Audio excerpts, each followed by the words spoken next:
दिन एक ही समय पर क्रमशः x और y स्थानों से एक दूसरे की ओर बढ़ना शुरू करते हैं।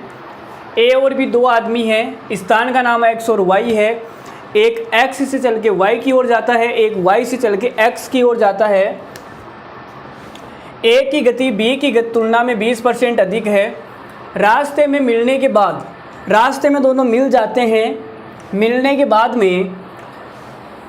के बाद A और B क्रमशः P घंटे लेते हैं और साथ ही 1/5 घंटे लेते हैं क्रमशः Y और X तक पहुंचने के लिए।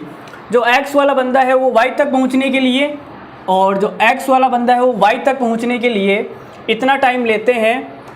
तो P का मान क्या है तो निकाल देते हैं। देखो CGL मेंस 2018 का सवाल है तो फोड़ना तो बनता है। लो जी भाई, तो हमने आपको बता रखा है कि स्पीड का जो रेशियो है S1/S2 वो कितना आएगा, √T2/T1।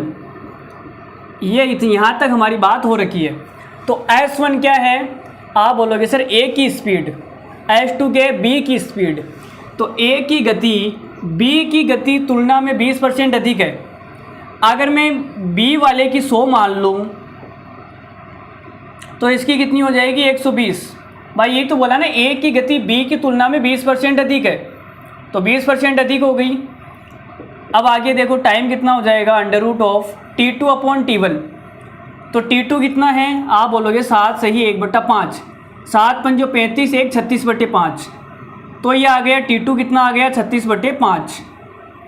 अब T1 कितना है, T1 है P घंटे, तो T1 आ जाएगा नीचे P घंटे। पहले वाला टाइम T1, दूसरे वाला T2, तो आ गया। अब देखो 0 से तो 0 गया, और अगर मैं 5 से काट दूँ, सॉरी 2 से काट दूँ तो 5 बार और 2 से काट दूँ तो 6 बार। अब हमने दोनों साइड स्क्वायर कर दिया, तो इधर तो हो जाएगा 36 और 5 का हो जाएगा 25, और इस साइड में क्या हो जाएगा, √ हट जाएगा, तो कितना आएगा 36/5 गुणा P। अब देखो 36 से 36 गया, 5 एकम 5, 5 25, तो P बराबर कितना आ गया, 5। तो यहाँ से हमारे पास आ गया P बराबर 5 घंटे। तो हमारा कौन सा ऑप्शन सही है, option number A is the correct answer.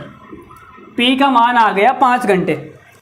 तो उम्मीद करता हूँ आपको शादी कॉन्सेप्ट पर हमने इतने सारे सवाल कर लिए, अब तो आपको क्लियर हुए होंगे चीज़ें क्लियर होंगी, आपको धीरे धीरे होगी, एक साथ नहीं समझ में आएगा तो दोबारा देखने से आ जाएगा।